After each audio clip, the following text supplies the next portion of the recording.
My name is Emily Carter. At 29, with the rank of captain in the Special Forces, people tend to think I'm fearless. They're wrong. My greatest fear was standing right in front of me, in my own pristine white wedding dress. It wasn't the man I was about to marry, but my father, Robert Carter, sitting in the front pew of St. Michael's Church in Charleston. He looked at me, not with a father's eyes, but with the cold, lifelong contempt of a man who saw only disappointment. And then, the doors burst open. A SWAT team stormed in. My father stood up, a triumphant smirk spreading across his face as he roared, "Arrest the bride! Did you really think I wouldn't find out about your lies?" The entire church fell silent, the humiliation like a fiery slap across my face. But my father didn't know one thing. He thought this was his play. In reality, he was just the star of mine. Let me know where you're watching from. Hit that like button and subscribe if you've ever been underestimated by your own family and believe that justice will eventually be served. The setting was a cruel kind of perfect. Our engagement party was held in the manicured gardens of a historic mansion south of Broad, one of those Charleston homes that drips with old money and secrets. The late spring air was thick and sweet with the scent of magnolias, a scent I used to love. A three-piece jazz band played softly near the fountain, their notes weaving through the polite laughter of our guests. Everything was perfect, a perfect lie. Standing beside Liam, his hand warm and steady in mine, I almost let myself believe it. In my ivory silk dress with the man I loved, I felt a flicker of genuine happiness, a dangerous emotion I'd learned to keep on a tight leash. Happiness made you complacent, and I could never afford to be complacent. Not in my world, especially not in his. I felt his presence before I saw him, like a cold front moving through the warm, humid air. My father, Robert Carter, was making his way towards us. He held a heavy crystal tumbler, half full of bourbon, the amber liquid catching the setting sun. The smile I'd been wearing for Liam tightened at the edges, becoming a piece of armor. My entire body went on alert. I knew the storm was coming. Liam felt it too. His fingers gave my hand a gentle, reassuring squeeze. He knew. He didn't know the specifics, the years of carefully catalogued insults and dismissals, but he knew the tension that radiated from my father like heat off asphalt. Around us, the cheerful atmosphere seemed to congeal, the happy chatter of friends and family suddenly feeling distant and muffled. It was a brutal contrast, the beautiful, elegant surface of our lives and the rot that festered just beneath, in the heart of my own family. It's a feeling I think a lot of people know all too well. He stopped in front of us, giving Liam a condescending pat on the shoulder. "An architect, huh? That's good, son. At least you built something real," he said, his voice a low rumble. Then his eyes swiveled to me. The fake warmth vanished, replaced by a familiar, dismissive sneer. He raised his voice just enough for the cluster of guests nearby to hear every single word. "Not like my daughter here, sitting behind a desk all day at Fort Bragg, playing war games with A4 paper." Each word was a sharpened blade, aimed with surgical precision. The air in my lungs turned to ice. My years of training, the grueling physical and mental toll of earning my rank, the lives that depended on the decisions I made from that desk, all of it was reduced to a child's game. He wasn't done. I always dreamed she'd follow in my footsteps, become a real police officer, carry on the legacy. He sighed, a dramatic, theatrical sound of disappointment. But, well, at least she found a good man to take care of her. That was it. The final twist of the knife. He didn't just dismiss my career, he erased my strength, my independence, and painted me as a woman whose only remaining value was to be taken care of. I felt the heat rise in my cheeks, the public humiliation stinging worse than any physical wound. I could feel the uncomfortable glances from our guests, the pity in their eyes. But as my father basked in his moment, drunk on the power he wielded over my emotions, he made a fatal mistake. He turned to Colonel Miller, my commanding officer, who was standing nearby. My father only knew him as an old friend of the family, a convenient guest to impress. "Don't you worry, Colonel," he boasted, his voice slurring slightly from the bourbon. I'm having some of my old friends at the department pull this Liam fella's file. Can't trust anyone these days, you know. Have to check them out, down to the last detail. A profound, deadly silence fell over our small group. The jazz music seemed to stop. In his arrogant haze, my father had no idea what he had just done. He hadn't just insulted my fiancée. He had just confessed his intent to commit a federal crime, illegally accessing protected information, in front of a senior officer of the United States Army. For me, something inside shifted. This was no longer a personal slight. It was no longer about a daughter's hurt feelings. This was a security threat. This was an active, unacceptable risk. My eyes met Colonel Miller's across the space of a few feet. He gave me a barely perceptible nod. His expression was calm, unreadable, but I saw it all in his eyes: acknowledgement, understanding, and authorization. No words were necessary. A decision had been made. An operation was now in motion. I turned back to my father, forcing the muscles in my face to form a smile. It felt cold and alien on my skin. "You've always been so careful, Dad," I said, my voice even and smooth, betraying none of the glacial fury solidifying in my gut. But inside, the hurt daughter was gone. In her place, Captain Carter was assessing a threat. I looked at the man who gave me life, and I no longer saw a father. I saw a target. I analyzed his arrogance, his overconfidence, his careless speech, all vulnerabilities to be exploited. My silence wasn't weakness. It was the calm, patient focus of a predator that has just locked onto its prey. And as I watched him, basking in his perceived victory, a cold, clear question formed in my mind. Was this it? Was this the final straw? Sleep didn't come that night.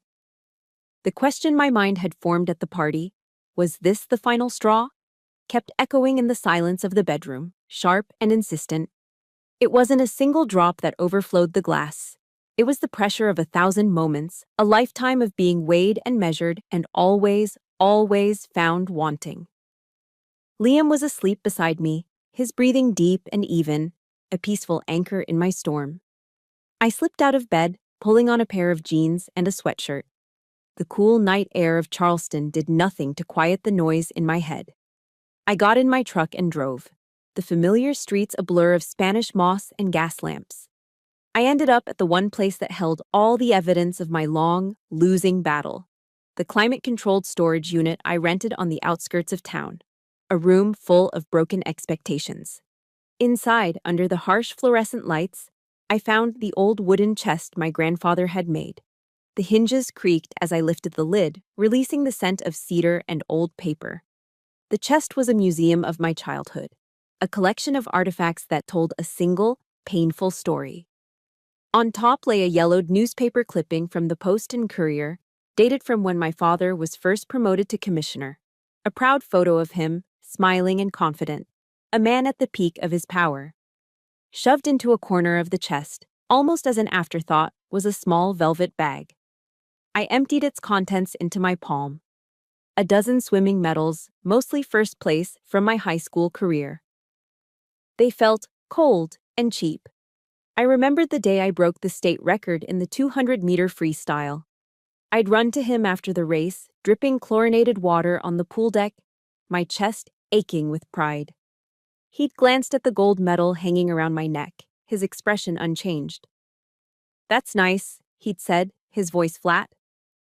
"But when are you going to do something that actually matters?"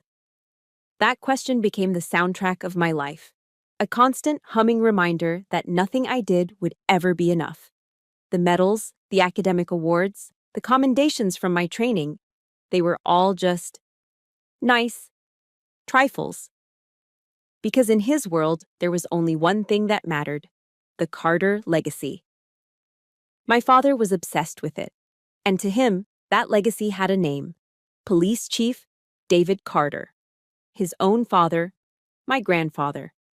A World War II hero from the Battle of the Bulge, a man who came home and built a reputation for integrity that was legendary in Charleston. Robert worshipped his memory, but he twisted it into a weapon. "Your grandfather would be so disappointed to see you now," he would say, his voice thick with judgment whenever my path diverged from the one he'd laid out.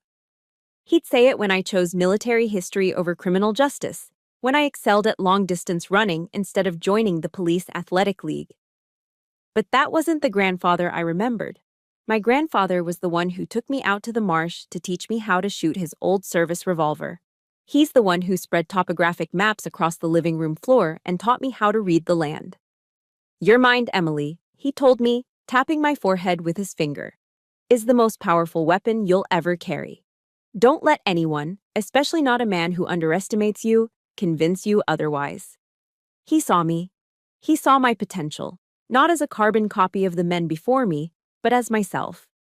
My father's distorted version of him felt like the cruelest betrayal of all, turning a legacy of love into a whip to flay my self-worth. The memory that cut the deepest came unbidden. My 18th birthday. I had just been accepted to West Point. I knew he wouldn't be happy, but I held on to a sliver of hope that he'd see the honor in it, the service. I told him the news at the dinner table. He didn't yell. He didn't say a word. He just quietly stood up, placed his napkin on the table, walked into his study, and shut the door with a soft, final click. The silence was louder than any shouting match. Later that evening, my mother came to my room. She held a small, poorly wrapped gift box. "This is from your father," she whispered, as if she were delivering contraband. I opened it. Inside, nestled in tissue paper, was a cheap fountain pen, the kind you buy in a pack of 3 at a drugstore. "He said," she stammered, unable to meet my eyes. "He said, logistics officers need pens." A logistics officer. He had already decided my fate in his mind. Not a leader, not a soldier on the front lines, but a clerk, a paper pusher. The cold, calculated contempt packed into that cheap little gift was more devastating than any blow. It was a clear, unspoken message. Your dream is worthless. You are worthless. The weight of it all pressed down on me, there in the sterile light of the storage unit. I closed the chest, the creak of the hinges sounding like a final groan of surrender. But it wasn't over. I drove to one last place, Magnolia Cemetery. The air was still and quiet here, the old oaks draped in moss standing like silent sentinels over the dead. I found his grave easily, a simple marble headstone that read, "David Carter, husband, father, chief, a man of honor." I stood there, the wind whispering through the trees, and I spoke to him, my voice barely a whisper. "Grandpa, Dad is tarnishing everything you built, everything you stood for. What do I do?" And in the silence, his own words came back to me, as clear as if he were standing beside me. "Honor isn't in the badge, Emily. It's in your actions." In that moment, standing before the grave of the one man who had truly believed in me, the years of sadness and hurt finally burned away, leaving something hard and clear in their place: determination. My father had spent my entire life trying to break me with his definition of legacy. He had no idea he had given me the very tool I needed to fight back.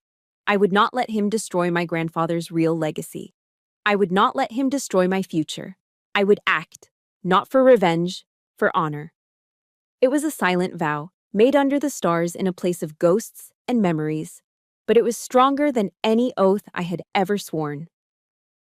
If you've ever felt like you weren't good enough for a parent, no matter how hard you tried, please support this story by hitting the like button. And in the comments, just type one word: honor. Let them know what truly matters. The vow I made at my grandfather's grave wasn't left to hang in the quiet cemetery air. It settled deep inside me, a core of cold, hard resolve. But I didn't have to wait to act on it. My other world came calling first. It happened at 0300 hours. My personal phone doesn't ring with a melody. It vibrates with a harsh, coded buzz, a sound designed to cut through the deepest sleep. I reached for it on the nightstand, my movements practiced and silent. The screen glowed with a single word: Olympus. It was Colonel Miller. "Valkyrie, we have a situation." His voice came through the encrypted line, calm and clipped. No preamble, no wasted words. That was all it took. In an instant, Emily Carter, the fiancée, the daughter, evaporated. I slid out from under the warm covers, careful not to wake Liam. He mumbled something in his sleep and rolled over, completely unaware. I moved through the darkness of our bedroom like a ghost, my feet finding their way without a sound. I pulled on my tactical gear, the familiar feel of the ripstop fabric and the solid weight of the equipment, a strange kind of comfort. Before I left, I paused by the bed. In the faint moonlight filtering through the blinds, I could see Liam's face, so peaceful and untroubled. I leaned down and pressed a light kiss to his forehead, a silent apology for the lies that kept him safe. To him, my prearranged excuse was that I was heading out for an early morning inventory check at a secure warehouse. A bland, boring lie to cover a world of violence and consequence he could never know. As I slipped out the door, the weight of that deception settled on me, a familiar, heavy cloak. I was stepping out of his world and into mine, a world of life and death. The drive to Fort Bragg was a transition. The quiet residential streets gave way to the sprawling, sterile efficiency of the base. Here, the rules were different. The stakes were absolute. Inside the Special Operations Command Center, the logistics officer my father mocked ceased to exist. Here, I was Valkyrie, commanding officer of ODA 7214. The room was a cavern of muted light and quiet intensity, the only sounds the hum of servers and the low murmur of analysts. The air crackled with controlled urgency. Ghost, my team sergeant and right hand, was already there, his scarred face grim. He handed me a tablet. "Ma'am," he said, his voice a low gravel. "Hostage situation. Yemen." My face became a mask of cold focus. The report was concise. An American aid worker, a doctor named Aris Thorne, had been taken from a makeshift clinic in a contested province. His captors were a local militant faction known for their brutality. I absorbed the data: satellite imagery, signals intelligence, human intel reports. My mind processed it all, filtering out the noise, identifying the threats, formulating a plan. There was no room for doubt here. No one questioned my authority or my capability. My voice, when I spoke, was the law. My judgment was the thin line between a successful rescue and a catastrophic failure. Here, I wasn't a disappointment. I was a leader, respected without question. This was the only place on Earth I could truly be myself. "Ghost, I want your team ready to move in 20, I commanded, my eyes scanning the live drone feed. "Intel says they're holding him in a fortified farmhouse, here." I pointed to a spot on the digital map. "We go in silent, under cover of darkness. Standard operating procedure." For the next 12 hours, I didn't move from my chair. I orchestrated the mission from half a world away, my mind a complex machine running a dozen scenarios at once. My heartbeat remained slow and steady, a practiced calm I'd honed over years of high-stress situations. My team's lives and the life of Dr. Thorne were in my hands. I watched their progress as green icons on a satellite map, listening to their clipped communications through my headset. Then, chaos. "Valkyrie, this is Ghost. We have a problem." His voice crackled in my ear. "The target is not at the primary location. I repeat, the asset has been moved." My blood ran cold. The intel was wrong. This was the commander's nightmare. The plan was compromised. A new report flashed on my screen. A possible secondary location, a cluster of buildings in a nearby village, but the intelligence was thin, unconfirmed. I had seconds to make a call. Abort the mission, and Dr. Thorne was likely a dead man. Changed the plan on the fly, and I was sending my men into a potential trap, risking all their lives on a guess. The crushing loneliness of command settled on my shoulders. In that moment, there was no one to turn to, no one to share the burden. The decision was mine alone. I thought of my grandfather's words. Sometimes the right thing to do is the hardest thing to do. I took a breath. "Ghost, proceed to secondary location," I said, my voice steady, betraying none of the turmoil inside me. "Exercise extreme caution. I want constant updates." The next hour was the longest of my life. The silence was deafening. Then, finally, Valkyrie, we have the asset. He's safe. I say again, asset is secure. A wave of relief so powerful it almost buckled me washed through my body. Mission successful. I drove home as the sun was beginning to bleed over the horizon, painting the Carolina sky in shades of pink and orange. I was bone-tired, running on nothing but adrenaline and caffeine, but my mind was clear. I stripped off my gear in the garage, hiding my sidearm and noticing the small dark bruises already forming on my arms from leaning against the console for hours. When I walked into the kitchen, Liam was there, making coffee. The familiar, comforting smell filled the air.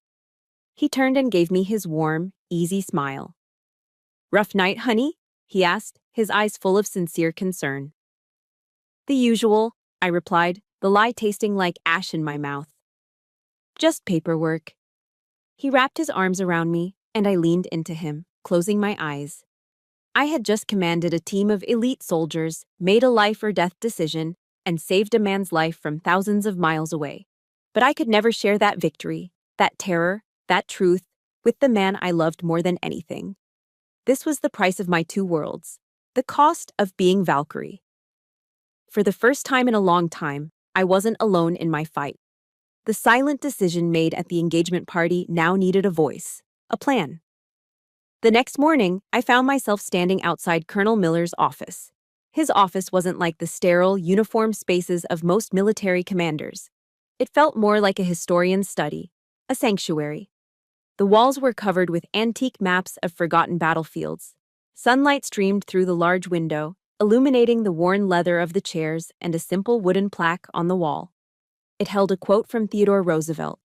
"Far better it is to dare mighty things, to win glorious triumphs, even though checkered by failure." It was a room where history was respected and difficult decisions were made.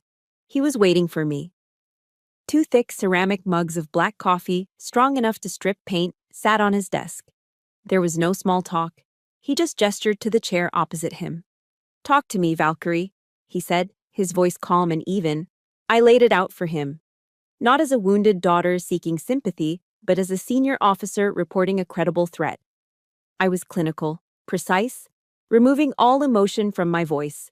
I detailed my father's actions at the party, his stated intent to illegally access a federal database, and the potential security risk he posed. Robert Carter's actions compromise my operational security and, by extension, that of other assets, I concluded, my tone level. He has become a liability that needs to be neutralized. Colonel Miller listened without interruption, his hands steepled under his chin. He looked at me, his gaze direct and unwavering. There was no pity in his eyes, no condescension. There was only respect. The kind of respect my father had denied me my entire life. "I've seen men like your father before, Emily," he said, the use of my first name feeling like a deliberate gesture of support. "Men poisoned by the power they used to have. In many ways, they're more dangerous than any enemy we face overseas. Their pride makes them predictable, but also reckless." He didn't ask if I was sure. He didn't tell me to reconsider, to think about the fact that this was my own father. He didn't lecture me about family. He trusted my judgment. Absolutely. He leaned forward, his expression hardening with purpose. "What do you need from me?" That simple question hit me with the force of a physical blow. It was more valuable than 1,000 words of encouragement. It wasn't just an offer of help, it was a blank check of trust, a confirmation of my authority, a validation of everything I had fought to become. For a moment, I felt a lump form in my throat, but I swallowed it down. This wasn't the time for emotion.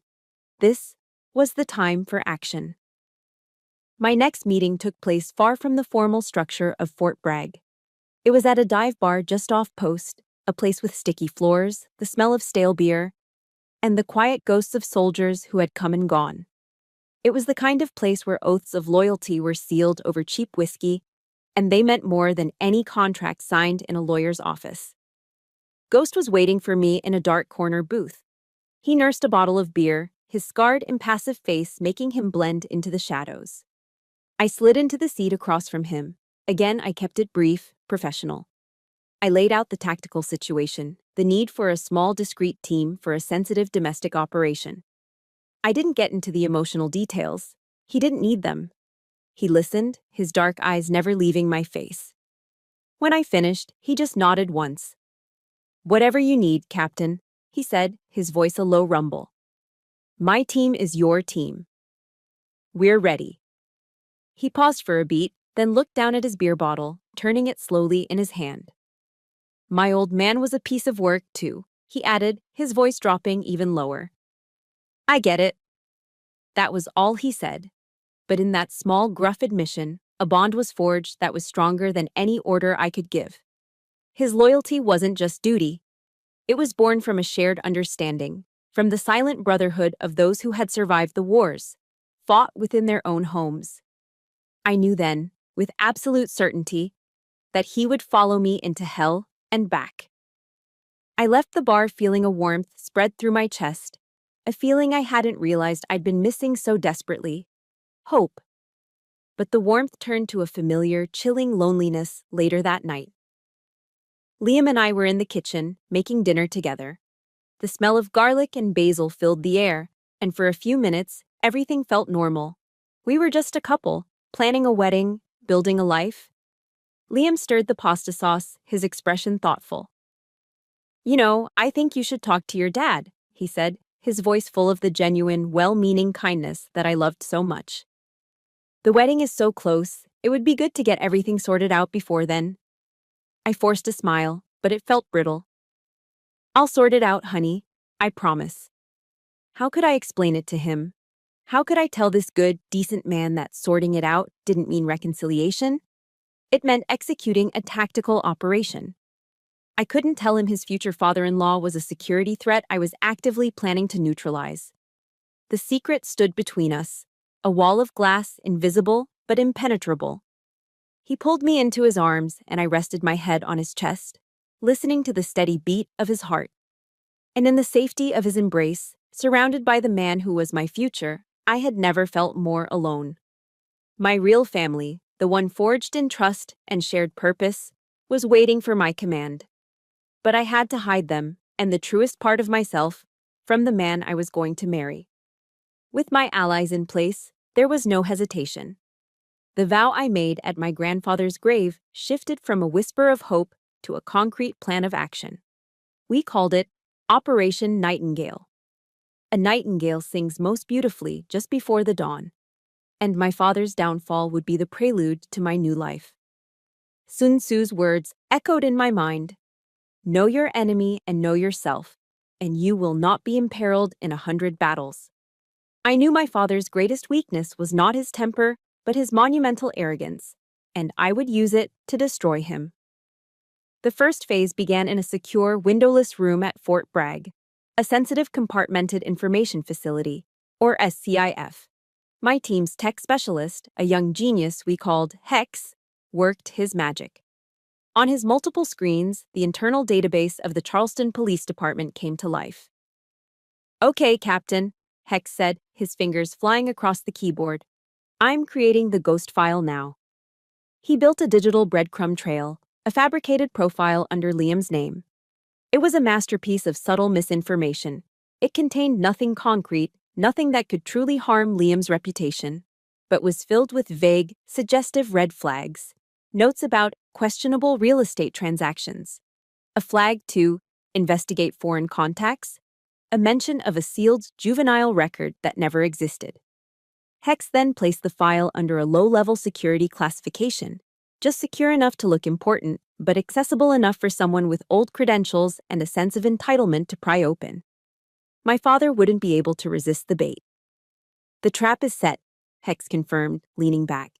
"The file is laced with a silent tripwire. The moment it's accessed by an unauthorized user, it sends an alert directly to the FBI's Cyber Division and CPD's Internal Affairs. They'll have the user's IP address, login credentials, and a timestamp down to the microsecond. The digital trap was laid. Now we had to prepare the physical one. My wedding venue, the historic St. Michael's Church, became my battlefield. Sprawled across a table in our briefing room was not a seating chart, but a tactical layout of the church. My team and I went over it like we were planning an embassy evacuation. Ghost, you're the wedding videographer, I instructed, pointing to a position near the front of the nave. Your primary lens will have a direct, unobstructed line of sight on Robert Carter at all times. I want his face, his reactions, every detail. Ghost nodded, his expression unreadable. 2 more of our guys will pose as catering staff, I continued, marking the main entrance and a side exit. They'll handle surveillance and access control. Our communications hub will be the organist. The man was a former Army signals specialist who owed Miller a favor. He could play Bach's toccata and fugue with one hand and coordinate a multi-channel encrypted network with the other. Every detail of my wedding was weaponized. The placement of the floral arrangements provided cover. The guest list was vetted, not for social standing, but for strategic positioning. It was a perfect plan, cold, precise, and ruthless. I was turning the most sacred day of my life into a meticulously orchestrated sting operation. There was a bitter irony in it that I didn't allow myself to dwell on. Just as we were finalizing the last details, my personal phone rang. The caller ID showed a picture of my mother, smiling on a beach vacation. My stomach tightened into a knot. I motioned for my team to give me a moment and stepped into the hallway. "Hello, Mom," I said, my voice carefully neutral. "Emily, darling." Her voice was syrupy sweet, a tone she always used when she was about to ask for something, or worse, deliver a lecture disguised as concern. "I was just thinking about you. Your father. He's just worried about you, that's all. He can be a little hot-headed, but it's all because he loves you so much." I remained silent, letting her spin her web. "You're a daughter, Emily. You should be a little softer. Just apologize to him. For the family. Don't let your silly pride ruin this happy time for everyone." Every word was a carefully chosen instrument of manipulation, wrapped in the language of motherly love. But it wasn't love. It was cowardice. She wasn't protecting me. She was protecting her own fragile peace, the carefully constructed illusion of a perfect Charleston family. She was the warden of my father's prison, ensuring the walls held strong. And in that moment, her betrayal felt more profound, more painful than my father's open hostility. He was the storm, she was the quiet rot that weakened the foundations. I took a slow, steadying breath. The hurt was there, but it was distant now, separated from me by a wall of cold resolve. "Mom," I said, and I was surprised by how calm my voice was, how devoid of the old tremor of a daughter desperate for approval. "I will not apologize for being the person I am. I hope you and Dad will be there to witness me start my new life." I put a slight, deliberate emphasis on the word witness. It wasn't an invitation, it was a warning. A stunned silence met me from the other end of the line. Before she could recover, I ended the call. I stood in the empty hallway for a long moment, my own reflection staring back at me from the polished glass of a framed photograph. There was no more doubt. No more hesitation. The face looking back at me wasn't Emily Carter, the daughter, the fiancée. It was Valkyrie, a soldier about to enter the most important battle of her life. The day of the wedding arrived, cloaked in the deceptive beauty of a perfect Charleston morning. Standing in the bridal chamber of St. Michael's Church, I looked at my reflection in the tall, antique mirror. The woman staring back was a stranger in ivory lace and silk. She looked serene, ethereal, every bit the blushing bride. But her eyes told a different story. They weren't the eyes of a bride, they were the eyes of a soldier scanning the terrain, assessing every angle, waiting for the signal to advance. A soft whisper, barely audible, broke the silence. "Target has entered the sanctuary. All units, confirm status." It was the voice of my comms operator, the organist, speaking to me through a microscopic earpiece hidden beneath my carefully styled hair. I felt no bridal jitters, no last-minute nerves, just the cold, sharp focus of a commander in the final moments before H hour. This wasn't a wedding. It was an ambush. The door creaked open and my mother bustled in, her face a mask of forced cheerfulness. She fussed with the veil, her hands trembling slightly. "Oh, Emily, you look so beautiful," she said, her voice bright and brittle. Her eyes, however, wouldn't meet mine in the mirror. They darted around the room, landing everywhere but on my face. Just try to make your father proud today, won't you? The words, once capable of wounding me, now felt like nothing more than a final confirmation. They were a dull, familiar echo of a lifetime of misplaced loyalty.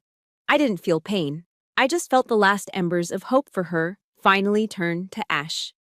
My resolve hardened into something unbreakable. Through the slightly ajar door, I watched my father make his grand entrance. He didn't walk into the church as the father of the bride. He strode in like a conquering general reviewing his troops.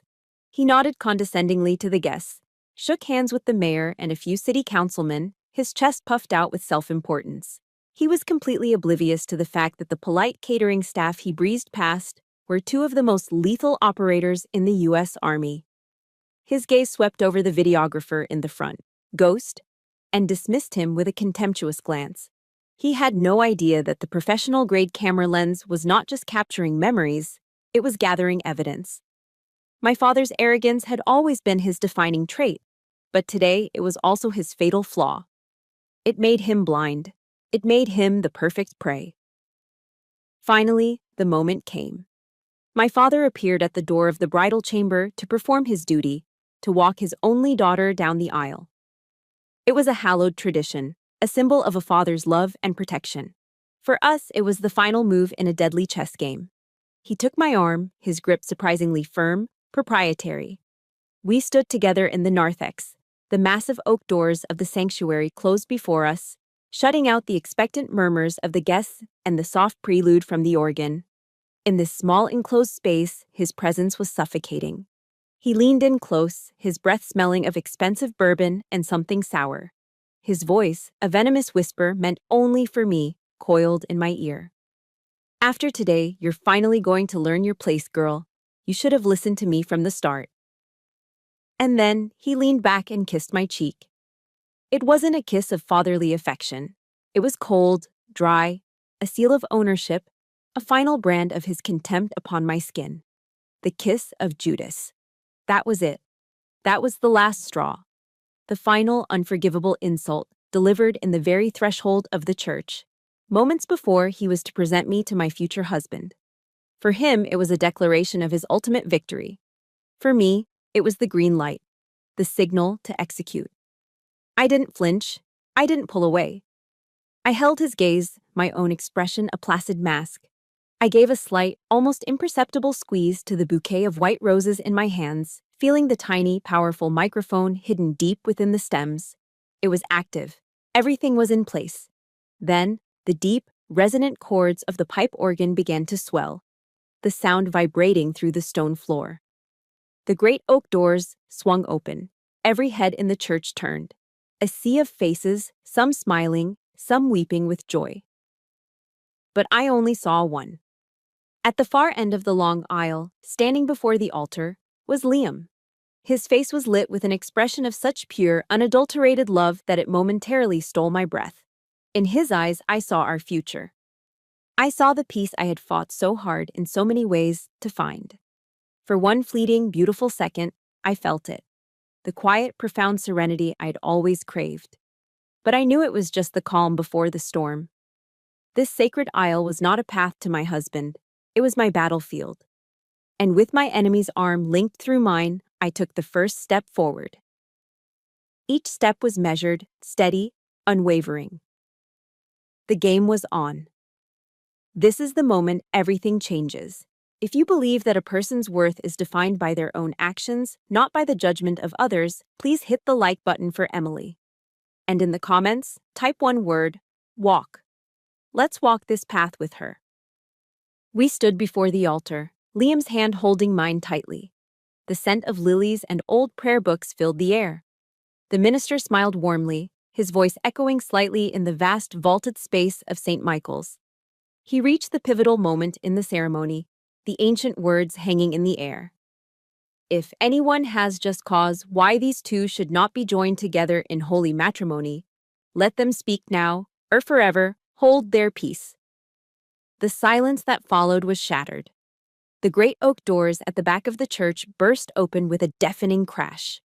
Sunlight streamed in, silhouetting a team of men clad in black tactical gear, rifles held at the ready. Panic erupted. Guests screamed, ducking behind the pews.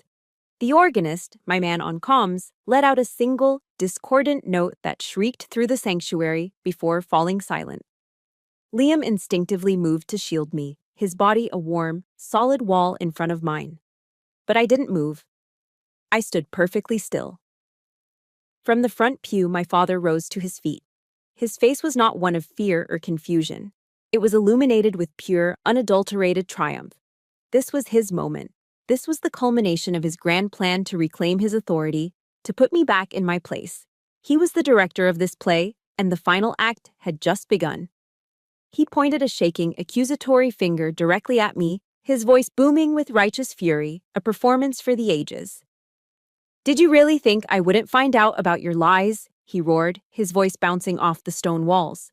He then turned his command to the advancing tactical team. "Arrest the bride." He truly believed it was the greatest moment of his life, the instant he finally reclaimed his stolen legacy. The armed men, who he thought were loyal Charleston police officers acting on his command, advanced down the aisle, their boots echoing like hammer blows on the flagstone floor. I looked past Liam's shoulder, my eyes locking directly with my father's. I saw the smug satisfaction in his gaze, the certainty of his victory. And in that moment, I felt nothing but a profound, cold pity for him. I let the dramatic silence hang in the air for a few heartbeats, allowing him to savor his moment of glory. I wanted him to feel the absolute peak of his power just before I took it all away. Then, slowly, deliberately, I raised my bouquet of white roses to my lips. Speaking into the tiny microphone hidden within, my voice cut through the terrified silence of the church. It was not a shout. It was a clear, calm, and lethally sharp whisper. "Nightingale." The effect was instantaneous. It was absolute. The advancing tactical team froze mid-stride as if a switch had been flipped. Then, as one, they pivoted. A 180-degree turn, executed with the flawless, synchronized precision of elite soldiers. Their weapons, which had been vaguely pointed in my direction, were now aimed squarely at one man, my father. The triumphant smirk on Robert Carter's face faltered. It froze, then cracked, then completely shattered. His eyes widened, darting from the armed men to me and back again.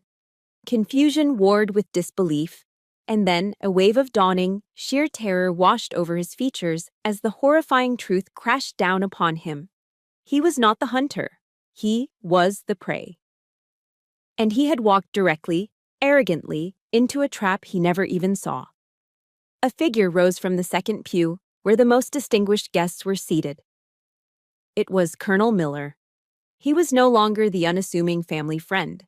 He was a commanding officer, radiating an aura of absolute authority that filled the vast church. He strode to the front, his footsteps measured and heavy. He stopped directly in front of my father, his voice ringing out with the cold, hard clarity of a judge passing sentence. "Robert Carter," he declared, his voice leaving no room for argument. "You are under arrest for abuse of authority and the unauthorized access of a federal database." My mother let out a strangled cry, a sound of pure disbelief. "Robert, what is this? This is a mistake." But it was no mistake. Ghost detached himself from his position near the side wall. He set his video camera down on a pew, the red recording light still blinking, and calmly approached my father. From his belt, he produced a pair of gleaming, standard-issue steel handcuffs. "You have the right to remain silent," Ghost said, his voice flat, emotionless, reciting the familiar words of the Miranda warning. The entire church held its breath. The air was thick with shock and a tension so palpable you could almost taste it. The grand, powerful illusion that was Robert Carter, former police commissioner, patriarch, and tyrant, had just been publicly and irrevocably shattered into a million pieces. His kingdom had crumbled, and I was the one who had brought it down. My father stood frozen between two soldiers, the steel of the handcuffs a stark, brutal reality against the tailored cuffs of his expensive suit. It was my mother who finally broke the spell, her voice a high-pitched, piercing shriek of denial that seemed to desecrate the sacred silence of the church. What has he done? This is a mistake. You don't understand. He's Robert Carter, she cried, lunging forward as if to physically shield him, her words grasping for an authority his name no longer held. The soldiers flanking him didn't even flinch. Colonel Miller stepped forward, his calm authority acting as a bulwark against her rising hysteria. "There is no mistake, Mrs. Carter," he said, his voice resonating with a finality that brooked no argument. As he spoke, a soft mechanical whirring sound drew every eye upward toward the ornate chancel arch above the altar. The entire congregation watched, mesmerized, as a large motorized projection screen, normally used for hymn lyrics and scripture verses, descended silently from its hidden recess in the ceiling. It hummed to life, the stark white light cutting through the dim, reverent atmosphere of the church. But instead of displaying romantic photos of Liam and me, or a welcoming message for our guests, it showed the cold, official interface of a government computer system. Bold, white letters materialized against a deep blue background, a chilling and unmistakable seal of power. FBI, Cyber Division. A collective gasp, a sound like the wind being sucked out of the room, rippled through the pews. This was no longer just a shocking family drama playing out in a house of worship. This had escalated into something far more serious, something official and federal. My mother's desperate protest died in her throat, her hands flying to her mouth. The screen in front of us transitioned, displaying a digital log file. The text was small, but the headings were clear, damning, and designed to be understood by everyone. The primary heading read, Unauthorized Access Log. Charleston PD Secure Database. Colonel Miller's voice, amplified slightly by the church's acoustics, narrated the evidence as it appeared on screen, his tone as dispassionate as if he were reading a field report. On May 17th, at precisely 11:42 p.m., a remote login was initiated using the credentials of a retired police officer, one Michael Jennings. The name of one of my father's oldest and most loyal cronies hung in the air, next to a timestamp that corresponded directly with the night of our engagement party. Beside it, the name of the file that was accessed, highlighted in red, Thompson, Liam R. Pending investigation. The ghost file, the bait, the trap. The user then accessed a flagged file containing sensitive, albeit fabricated, information. Miller continued, his voice a steady, relentless drumbeat of facts. This action immediately triggered a silent alert to our cybercrimes unit in Quantico, as well as the CPD's Internal Affairs Division. My father, finally finding his voice, began to bluster. His face, already flushed with anger, deepened to a dangerous, apoplectic shade of crimson. This is fabricated nonsense. It's entrapment. That's not my login. You can't prove a thing. We are aware that is not your login, Mr. Carter, Miller said calmly, his gaze unblinking. The case against Officer Jennings will be handled separately. We are, however, interested in the phone call that prompted his illegal search. Please direct your attention back to the screen. And then, the audio icon on the screen pulsed. A sound file began to play. The church's state-of-the-art speakers, designed to carry a pastor's gentle sermon and the angelic notes of the choir, now broadcast my father's voice. It was raw, unfiltered, and saturated with the casual, arrogant authority he was so used to wielding. I don't care how you do it, Mike, his voice boomed through the sanctuary, unmistakable and utterly damning. Just get me something on the kid. Anything. I want to know everything about him before he marries my daughter. There was a pause and then a low, conspiratorial chuckle. Let's just say I want to be prepared for my wedding toast. A wave of shocked murmurs and sharp intakes of breath swept through the church. The evidence was absolute, irrefutable.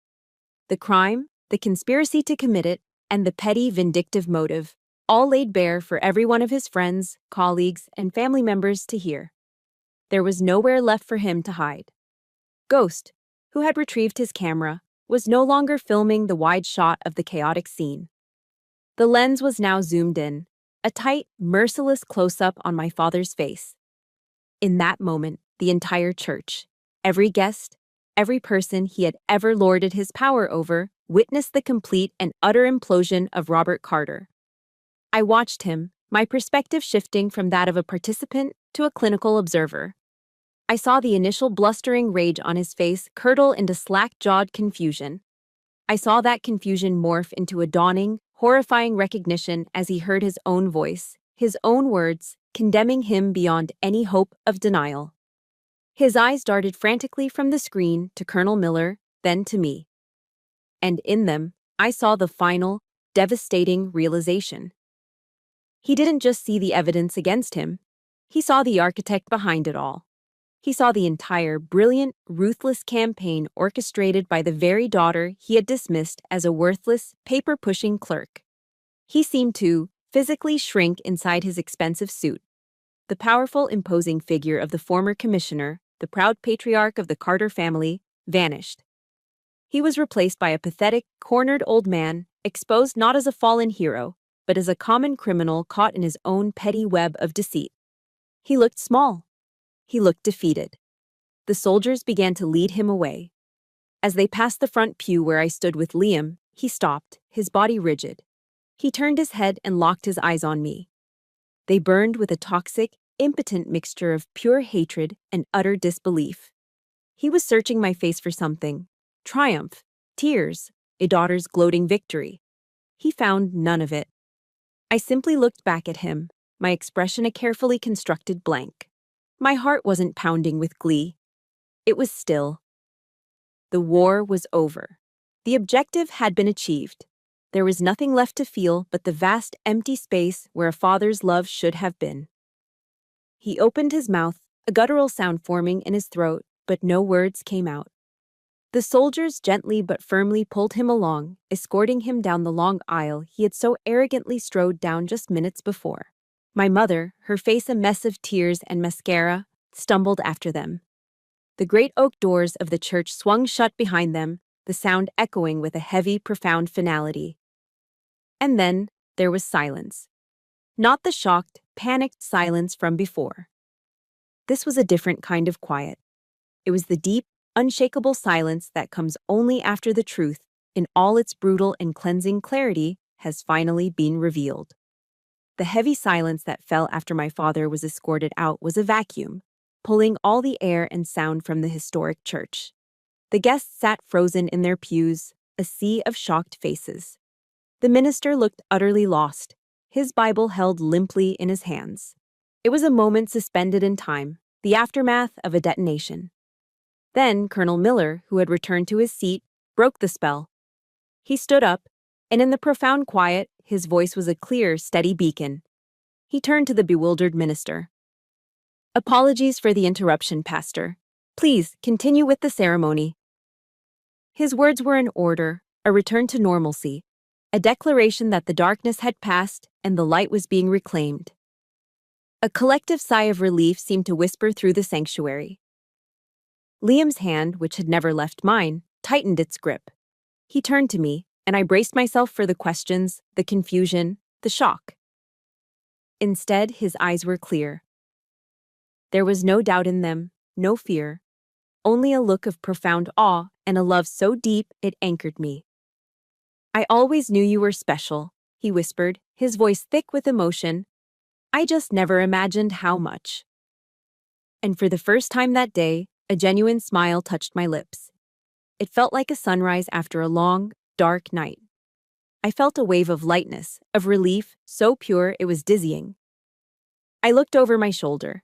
My team, Ghost, Hex, and the others, had removed their tactical helmets and balaclavas. They now stood respectfully along the side aisle, no longer an assault team, but a silent, formidable honor guard. My honor guard. Surrounded by these men, my true brothers in arms, with the love of my life beside me, I turned back to the minister. We exchanged our vows. The ancient words of love, honor, and fidelity took on a new, more powerful meaning. We were not just promising our futures to each other. We were consecrating a new beginning, forged in truth and defended by a family of warriors. The wedding reception was held at a beautiful historic rice mill overlooking the Ashley River. The storm had passed, but the aftershocks were still to come. I knew a final confrontation was inevitable. I found my mother near the veranda, staring out at the water, a champagne flute untouched in her hand. She looked smaller, older. When she saw me, her face crumpled and the accusations began, fueled by grief and a lifetime of denial. "How could you do that to him, Emily?" she sobbed, her voice trembling with rage. "To your own father. He's your family." I looked at her, and the anger I had held for her for so long was simply gone. It had been burned out of me in the crucible of the past few weeks. All I felt was a vast, hollow sadness, a grief for the mother I wished I'd had. "I gave Dad 29 years of chances to be my father, Mom," I said, my voice quiet but firm. 29 years, but he chose to be my enemy. And when the time came to choose, you chose to stand with him. The truth of it hung in the air between us, stark and undeniable. I reached out and gently placed a hand on her shoulder. Her skin felt fragile. "I do love you, Mom. But I cannot let the toxicity of your marriage destroy my life anymore. This is the boundary." She stared at me, speechless. For the first time, she wasn't looking at the disappointing daughter, the difficult child. She was seeing a woman she didn't recognize, a woman who had built a wall of self-respect so high and so strong that she could never breach it again. She finally understood. The daughter she thought was weak had become the one with all the power. Later, as the sun began to set, casting a golden glow over the water, Colonel Miller found me. He raised his glass of whiskey to mine. "I'm proud of you, Major," he said, the words slipping out so naturally that it took me a second to register it. He'd just revealed my upcoming classified promotion. He smiled. "Not just for the flawless execution of the operation today, but for your integrity, for your courage." He looked at me then, not as my commanding officer, but with the warm, genuine pride of a father. "The Carter legacy isn't what your father leaves behind, Emily. It's what you are building right now." His words were the validation I had stopped searching for years ago, but that my heart still desperately needed. They were a balm on a wound that had been open since childhood, finally allowing it to heal. The rest of the evening passed in a warm, happy blur. When it came time for dinner, the head table was a picture of my new reality. The seats traditionally reserved for the parents of the bride were not empty. They were filled. To my left and right, beside Liam and me, sat Colonel Miller, Ghost, Hex, and the rest of my ODA team. The usual stilted wedding conversations were replaced by laughter and camaraderie. They told sanitized stories of missions, of shared hardships in faraway places, their words weaving a tapestry of trust and mutual respect. There were no backhanded compliments, no subtle digs, no suffocating judgment. There was only the easy, unconditional acceptance of my chosen family. I looked around the table at these men, these quiet warriors who had stood with me, who had trusted me with their lives, and today, with my own. I looked at my husband, whose love had been a steady light in my darkest moments. And I realized with a sense of peace so profound it almost made me weep, that I was finally home. Family isn't always about the blood you share. Sometimes it's about the people you bleed with in the trenches. 6 months after the wedding that became a reckoning, I stood on a stage under the hallowed gray arches of West Point. I was no longer Captain Carter, I was Major Carter. And I was addressing a lecture hall filled with young cadets, the future leaders of the U.S. Army. Their faces were a sea of discipline, focus, and youthful ambition, reminding me of a version of myself I'd almost forgotten. I was there as a guest lecturer on the topic of ethics in command. And for the first time, I told my story. Not the whole, messy, personal story of a father and a daughter, but the part that mattered, the part that had become my truth. I spoke about honor not as an abstract concept, but as a series of difficult choices. I spoke about integrity and how true loyalty is not to an individual, but to the principles of justice we swear an oath to defend. I told them that the most dangerous enemy they might ever face could be a compromised superior, and that their duty would be to the law, not to the man. My two worlds, the secret life of Valkyrie and the public life of Emily Carter, had finally merged. There were no more lies, no more hidden parts of myself. In the back of the lecture hall, leaning against the far wall, was Liam. He wasn't just my husband, he was my partner, my confidant who now knew everything. He watched me with a quiet pride that was my constant source of strength. I was a soldier, a wife, a leader. I was, finally, completely whole. The fallout from my father's arrest had been significant. Operation Nightingale hadn't just exposed one man's crime, it had pulled a thread that unraveled a wide-ranging web of corruption within the Charleston Police Department. My father's case led to a sweeping federal investigation, resulting in a dozen more arrests, several forced retirements, and a complete overhaul of the department's leadership. The Carter legacy my father was so obsessed with preserving had, in the end, become a necessary purge. His name was now synonymous with disgrace, a cautionary tale whispered in the halls of the very institution he once ruled. He had made his mark on history, just not in the way he had intended. He had become the villain of his own story. Life moved on. A year after our wedding, on a quiet Tuesday afternoon, the mail arrived. Bills, junk mail, a magazine, and one plain white envelope. There was no stamp. Just a stark black ink marking from the Federal Correctional Institution in Butner, North Carolina. The return address read, Robert Carter. I held the letter in my hand, feeling the surprising weight of the single sheet of paper inside. A year ago, the sight of this envelope would have sent a jolt of anxiety and anger through me. It would have had the power to ruin my day, to drag me back into the vortex of his toxic influence. But now, standing in the sunlit hallway of my own home, I felt nothing. No anger, no curiosity about what pathetic justifications or venomous accusations might lie within. No lingering pain. The war was over. The battles had been won. He no longer held any power over me. His words were just ink on paper, the meaningless ramblings of a ghost from a life that was no longer mine. Calmly, I walked into my home office, turned on the paper shredder, and fed the unopened letter into the slot.